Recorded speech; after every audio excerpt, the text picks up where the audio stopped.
Saludos, saludos país, saludos mundo.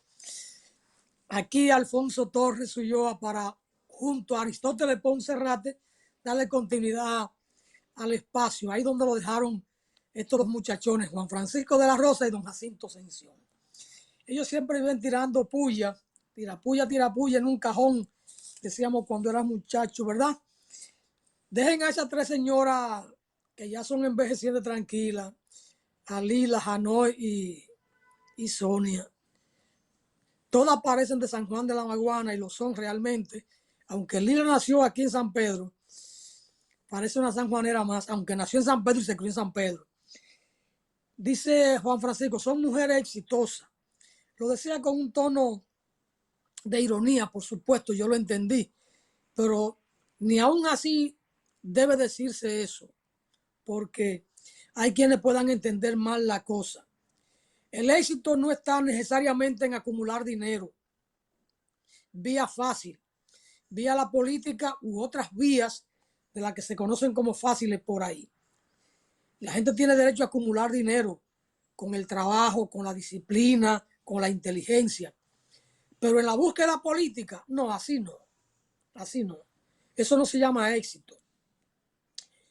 Pudieran buscar un proyecto de ley que cualquiera de las dos que fueron legisladoras, Lila o Sonia, hayan sometido, que han resuelto en sus comunidades o frente al país.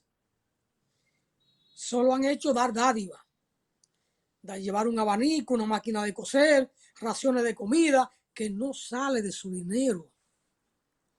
Y todas tienen un patrimonio que, si la investigan con un análisis fácil, ¿cuántos años tienen trabajando?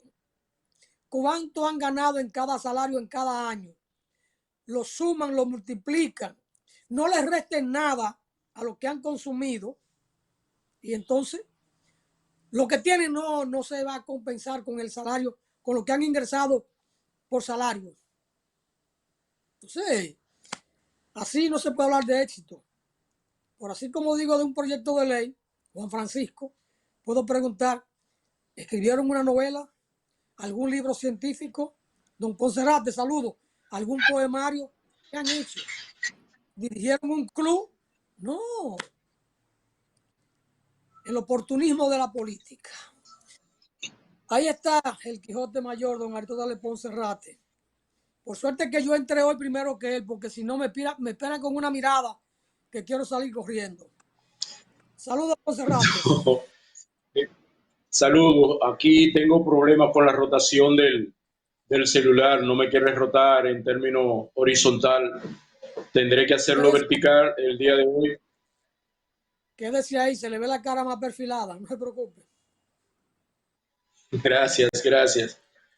Don Alfonso, usted inició un comentario.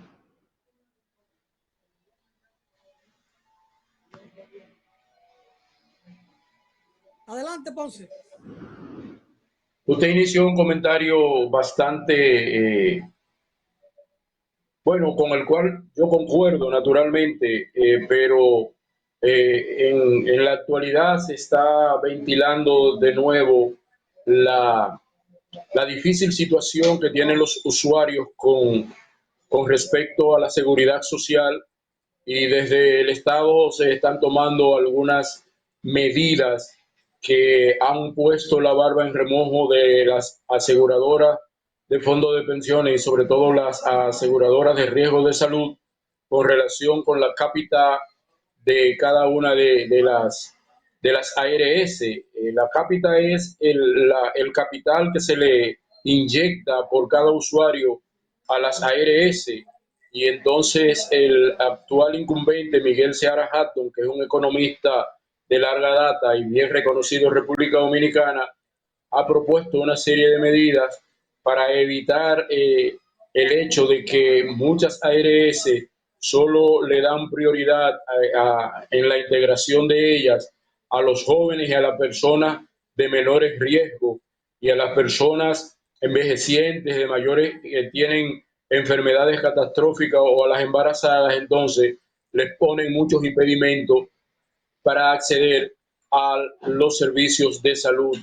Y entonces eso está en discusión ahí, don Alfonso, y es importante porque desde Voz para el Cambio siempre hemos previsto y hemos dicho que esa es una ley que se creó solo para que los empresarios se beneficiaran de los afiliados y que acumularan dinero y riqueza con el dinero de sus afiliados. El tema está ahí, se está discutiendo, ya llevan 3 o 4 días hablando sobre lo mismo, sobre que la cápita será mayor para las ARS que tengan cobertura para envejecientes, embarazadas y personas de alto riesgo.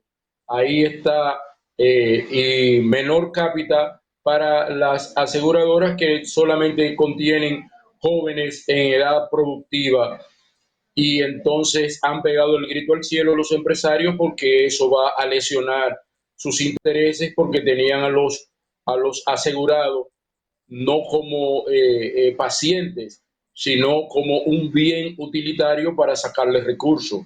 No sé cuál es su opinión al respecto, yo sé que usted tiene una opinión muy propia en ese sentido, pero veríamos qué va a pasar con eso. Muchas gracias, don Adelante. Poncerrate. Saludos para Charboy, que está por ahí en línea con nosotros. Ojalá y que le puedan enviar el enlace a Charboy, quizá puede conectarse y compartir con nosotros estos comentarios. Este muchacho Modeste Fortune está también ahí conectado con nosotros. Saludos para él. Fausto Bello Uribe, Salomé. Bueno, mucha gente buena que está ahí. María Salomé, ahí está con nosotros.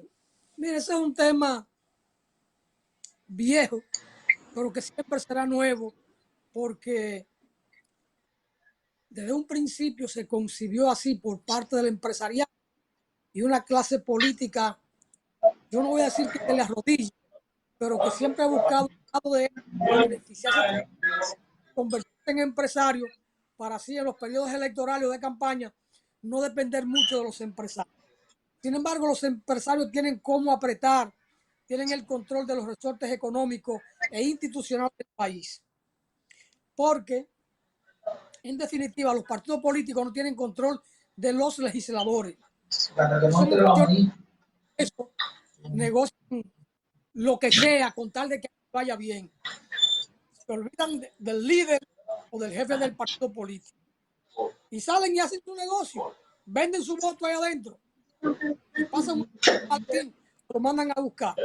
Esa es la cultura política en la República Dominicana.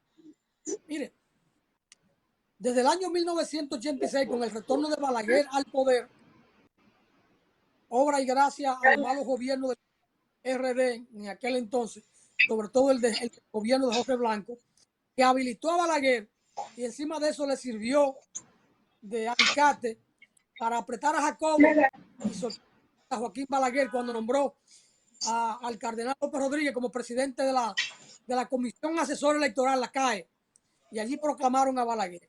Bueno, pues ahí empieza crudamente a aplicarse en la República Dominicana la política neoliberal y fueron desmontando, destutanando el aparato productivo nacional, empezando por el agropecuario, porque a Estados Unidos le convenía tener aquí un mercado de consumo para que sus productores colocaran sus excedentes. Y desde ahí arrancó la desgracia del agropecuario en la República Dominicana. Ya venía de sufrir males estructurales con el gobierno de Jorge Blanco, en ese periodo 82-86, con Ángeles Suárez a la cabeza de la agricultura. Domingo Marte quiso enderezar aquello y no pudo. Habían políticas superiores que se le imponían. Un hombre noble, don Domingo Marte. Espero que esté todavía en este mundo de Dios. No se ve él. Empezaron a aplicar esto, la política liberal. A principios de los 90 empezaron a discutir, a introducir el tema de la privatización de la medicina, de los servicios de salud y el tema de fondos de pensiones, que eran totalmente administrados por el Estado. Y había un régimen especial para eso, con una ley, la 379, que la aprobó Antonio Guzmán en el 81, una de las grandes virtudes o luces del gobierno de Antonio Guzmán. Es un gobierno no debidamente valorado históricamente en la República Dominicana. Tuvo más luces que sombra don Antonio Guzmán, con todo y que era un hacendado. Bueno, en el 98 se da la discusión fuerte con este tema.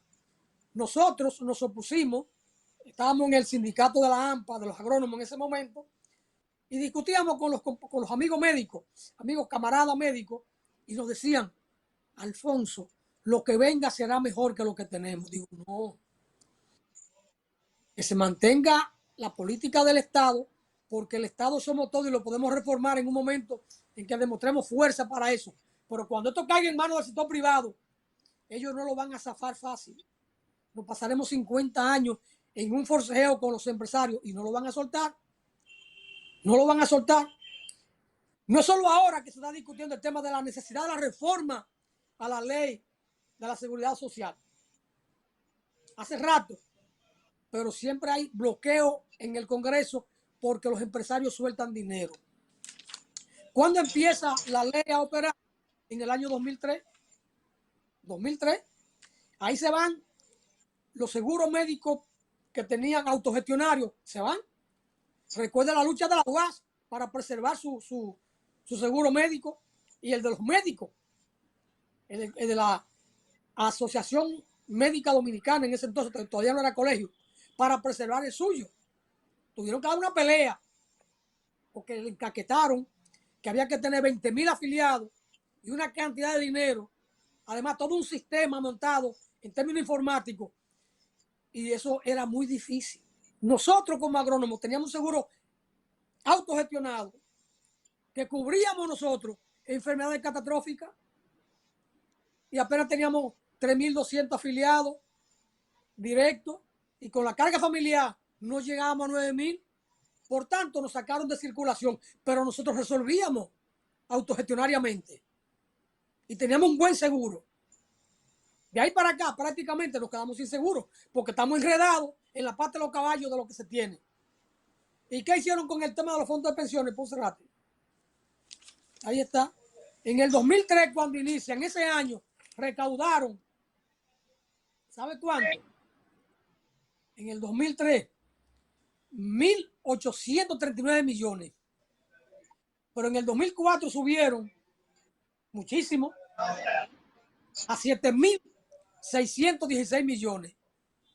Y ahora subieron a 110,000 millones, subieron a 190,000 millones y esperan pasar la barrera de los 200,000 millones en el próximo año.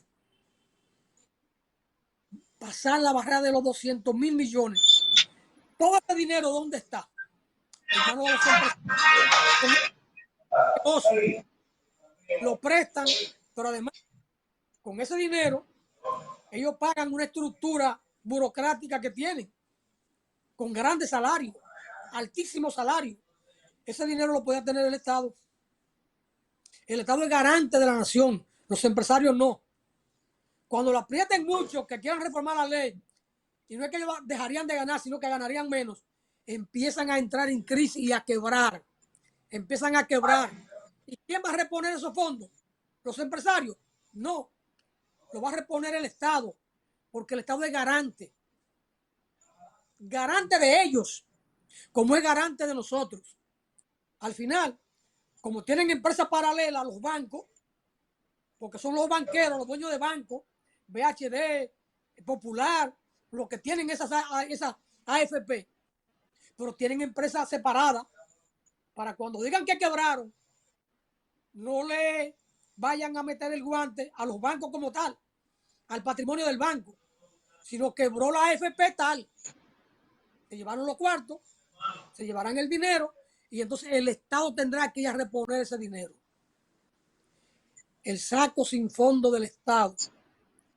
Si el Estado saca 20 pesos para socorrer a un pobre o a los agricultores, los empresarios, los grandes, protestan, que son incapaces, que no se puede usar el dinero del Estado para eso, porque lo quieren para ellos, como se han quedado con todos los terrenos de este país. Con todo. El último gran saqueo es lo que hizo Leonel con los Vicini, que le entregó a la Marina de Guerra y todo el litoral del río Sama. Se los regaló Porque ¿cuál fue el precio? 38.5 millones de dólares y lo van a pagar en áreas verdes. Es decir, quédense con todo esto y su compensación va a ser sembrar matitas y hacer un jardín. Más bueno que es así. ¿Cuánto cuesta todo ese litoral de Los Amas y la Marina y todo lo que está ahí? Eso no tiene precio, Ponserrate. Esa es la clase política que nos desgobierna. Y tenemos un empresariado que son frente al Estado y frente al pueblo, sicarios económicos. Me invento este término y ojalá pudiéramos discutirlo en algún momento con Siriaco o con Alejandro Redondo o con Faustino Collado, porque aquí los economistas, es difícil encontrar hoy un economista al estilo Carlos Acquasiati, el hombre que iba al fondo del sistema. Es muy difícil. Leo trabajos muy interesantes de Antonio Siriaco, muy interesante, pero siempre alrededor del sistema. Hoy los Carlos Acquasiati no existen, lamentablemente. Y ese es el sistema que tenemos. Lo van a perforar, le harán un pinche con una aguja al sistema de las AFP y la ARS y al final ellos van a tirar el grito al cielo. Y si lo pinchan mucho, entonces empiezan a declararse en quiebra y se quedan con el dinero y será el Estado quien va a tener que reponerlo. Si usted quería oír eso, ya lo escuchó. Adelante. Es importante, aunque sea reiterativo, es importante que lo abordemos, don Alfonso, porque realmente la 8701 es un timo a los usuarios. Incluso cuando hablamos de AFP, estamos hablando que las personas cotizan durante 300 cotizaciones durante 30 años y después que cotizan, entonces lo que le van a retribuir después de todas las ganancias que los préstamos de la AFP le generan a los empresarios, lo que le van a retribuir es entre un 12 a un 19% del salario o un máximo de un 30% del salario que devengaba el empleado o el trabajador, el asalariado, y entonces que no le va a dar ni siquiera para trasladarse de un lugar a otro durante todo el transcurso del mes. Entonces le están robando definitivamente el dinero. Es una estafa legalizada y eso también hay que seguirlo repitiendo para que los trabajadores, los asalariados del país sepan que esos dineros que tienen ahí. Fíjense que en la semana pasada salió que en los fondos de retiro de pensiones tienen cerca de 19 mil millones de pesos que no han sido retirados por los familiares de los fallecidos, porque las trampas que les ponen para el retiro hacen imposible accesar a ese dinero, porque ellos también se lo quieren quedar cuando el asalariado fallece y no le quieren dar esos recursos a los familiares. Por eso es importante que desde Voz para el Cambio sigamos denunciando estas cuestiones porque están ahí a la orden del día. Ese robo legal que tienen las AFP y las ARS con relación a los usuarios, don Alfonso. Adelante. La palabra no es la trampa que le ponen, sino las trabas legales para que no puedan accesar.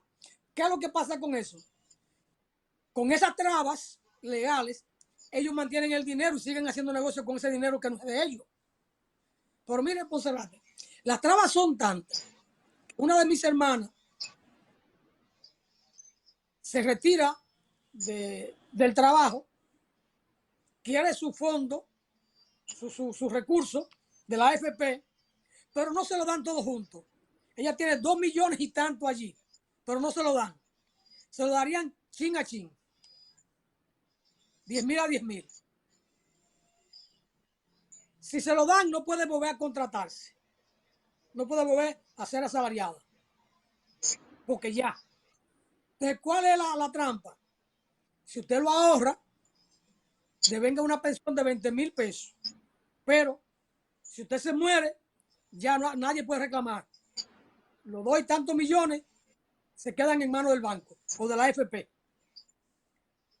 Pero si usted coge los 2 millones y tanto y saca un certificado, ¿cuánto están supuestos a darle a usted de intereses? ¿O usted hace negocio con eso? Y mi hermano aceptó, está pensionada con 20,000 pesos. Aplicó para ese fondo de 2 millones y pico. Pero si se muere, los hijos no pueden reclamar ese dinero. Es la pensión y ya. Pero si se muere pasado mañana, ese capital se pierde. Se pierde por parte de ella como propietaria. Se queda la AFP con el dinero. Son las trabas, son unos tramposos, Monserrate. Y los legisladores nuestros. Es verdad que hay mucho borrego, pero no es que son tan brutos. Cuando en el 2000 aprobaron aquello, en el 2003 o en el 2001, Ramón Albuquerque, uno de los mejores científicos del país, era presidente del Senado y él se vanagloria de que fue en su gestión que se aprobó eso, de que lo aprobó, que eso es una ley de él. Lo he oído 30 veces la Z101 hablando de ese tema. Un científico, uno de los tigres que más sabe en este país, que hay que respetarlo. ¿Y qué ocurrió en Bolivia, en Chile, con este mismo tema de la privatización? El desastre. Y él lo sabía.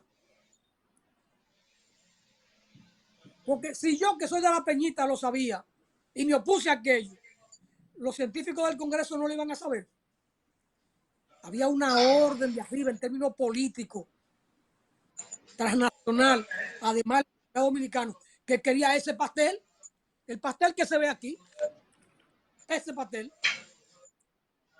Entonces, tenían que aprobarle eso. Y estos políticos nuestros, Albuquerque incluido, para quedar bien políticamente, hablaron de la bondad de esa ley, de ese sistema. Porque la ley instituye un sistema de saqueo, que es lo que hoy, hace años, se está cuestionando. Pero bueno, son las cosas en este mundo de Dios. Monserrate, que hay una pausa, perdóneme. Así es. Christopher, vamos a la pausa.